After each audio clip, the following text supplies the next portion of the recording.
Hey guys, Sean Hammer here at Elite Training Center in Redondo Beach. I'm Olivia Patterson. I'm an instructor at the Hermosa Beach location. All right, today we're going to go through class 3 in our basic Krav Maga curriculum, which is going to consist of elbows, knees, hammer fists, varying combatives, and we're going to work in our sprawls, break falls, and possibly get a little bit ahead and go over our arrow defense, which you guys have seen in class 6, but it will all make sense to you, I promise. Right, now what we're going to go over is application of not necessarily the sucker punch, but recognizing when I can be the aggressor because I feel like I am very, very threatened by this potential assailant. So again, getting into our nonviolent postures, guys, she's up in front, right? She's going to give me commands to move. You guys have every right. Everybody on the planet has the right to defend themselves, right? So if Olivia says, stop, stay back, leave me alone. And I don't want to, right? And she tries to move by me. Now, whoa, you're not gonna go anywhere. Right there, right, should be enough, right? But you have to make that choice, you make that decision. So if she has her hands up and I'm not letting her go, she's gonna deliver that compression strike. So hand over hand, boom, and up to the face. That was really good, hitting you right in the jaw, right? Again, bringing us forward, bring my hips forward, now she has her groin strike. Boom, to drop me out, right? And now we're gonna clinch up, right? And as you guys saw before, we have a nice clinch, right? Grabbing the back of the neck. She's controlling the head, controlling the arm here. And from here, she's gonna switch her feet out, throw the knee up, nice, very good, right? And now she can drop a hammer fist or throw a series of elbows. Bang, bang, bang, down and in. Right, one attack, right, the back of the neck, just like so. And if you notice when we're doing our hammer fist, guys, it's a rotation of my shoulder. It's not chopping down. It's not like I'm pounding on a door. Right? I want to drop my weight just a little bit, and it's a rotation down and in. Right? So if I can grab a pad here really quick, I'll show you. Just go ahead and slam it down and in. Do it again. Good. Now like you mean it. Good. All right. Okay. Right. So we're taking off with our compression strike from our self-defense stance, going into a groin strike, and then following up with our clinch, and then hammer fist within that. So again, I approach her, right? She has to make this choice. She does her compression strike, into the face, to the kick, clinches up, and knees, and then hammer, hammer, hammer, until you have an opportunity to escape or until this person falls asleep. All right, so we're gonna go over our haymaker punch defense and being able to differentiate again between the haymaker defense and a sucker punch defense. Usually within our system, we work off of a tactical elbow, which is a sucker punch, versus the haymaker punch. Sucker punch can really come from any direction. This is the haymaker punch when somebody goes back and throws. Oh, that was really good. All right, so let's try it from this side. All right. Now, we're talking about keeping distance and space between you and your bad guy. Right? Hands should always be up, right? A lot of times what we talk about is the posturing of people when they come up, like guys in particular, and they start to do this sort of a thing, like trying to get in your face, right? Now, Olivia did the right thing. She's gonna drop back a little bit, going back into a self-defense stance, which we covered in a previous class. Right, hands are gonna come up, right? She's dropping the center a little bit more, her back heels slightly up off the ground, hips are still square, just to tell somebody, take it easy, stay back.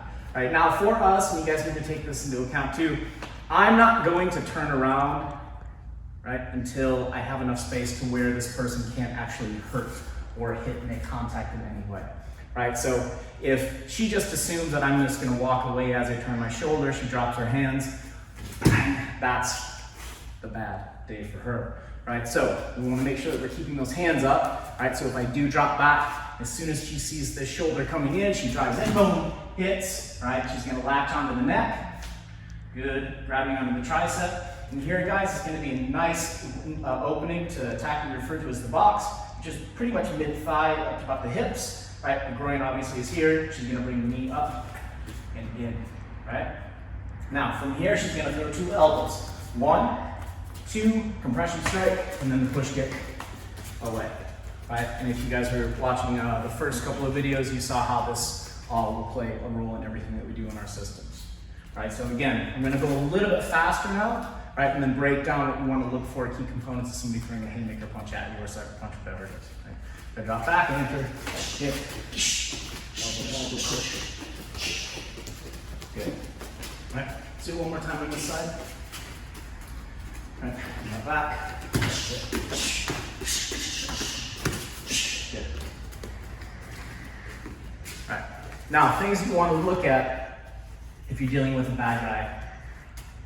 The hip drop, right? The hip drop is usually the tell, right? What I mean by the hip drop, and you also see the shoulder drop, right, is dropping back here. This is the load, right? So the hands are gonna load up. You have to take into account as well, hands kill, right? That's what you always want to tell yourself, hands kill, right? As soon as I notice that the hands are empty, okay, now I minimize the threat, right? So I have to worry pretty much about hands going behind the back, right? Or the fist clenching up to throw that haymaker punch, right? So if I'm dropping back, right, and she has her hands up already, she's in her self-defense stance, and I drop back here, this is a pretty good sign that somebody's gonna throw something, right, or getting ready to do it, whether they do it or not. Right, dropping back here and then loading, bang, and then hitting, right? Now, let's look at her structure. Notice here, lean just a little bit more. This is our reinforced arrow, right? So she's grabbing onto her wrist, right above her hand, just like so, latching onto it, right? Nice, solid, rigid. We want to make sure our fingers are stiff here. We don't want to break down on this angle at all. Heel is slightly up. So what you want to think about is if you're pushing a car, right? You don't push a car like this out and push in. You want to lean and push, all right? So when this hits, you want to think about reference points. Reference points that I like to think about into the neck, defending against the arm, all right? So here, into the carotid artery is a really nice shot, right? Even down into the collarbone should do the job, but the neck is really going to be the best bet. So from here, when she grabs on, go ahead and grab on, latch it. Good. Now, I'm going to turn it, right? You guys can see we like to go around the jawline, but this is okay too. Like some people like to get up and underneath the chin, right, to really get that tip going. This is where I prefer it, here or here. I just don't want to be loose down here with this, right? It's easy to cut that off if I needed to. All right, the second hand then, right, being up and under, right, the arm, right? Some people like to go to a monkey grip, right? And you guys can see monkey grip is just without the thumb, right? And some people like the C. Right? So that's going to be a matter of preference. Like one can do the job. Like if I'm going to shove my hand under here, this prevents me from pulling my hand back, going underneath, right? If she does go to her monkey grip here and want to get some elbow up underneath that just a little bit more, right? Now, when she has this good solid structure, she's got control on my body, she's going to deliver the knee up and in, boom. And again, notice how she drives the knee in, guys. We're not coming way up and thrusting the hips too far forward because that's going to allow me to come and put her back down on her back, right? So you want to pull the body into the knee, right? Not rising up too much, right? To lose your own center that you just established, right? So after the knee, bangs up, right? Now, turn around this way, right? What I like to use is I open the window here to say hello with the first elbow, cracking through, right? To there. Now, we drive at the second elbow and say goodbye. There we go, right? Notice how Olivia rotates her shoulder.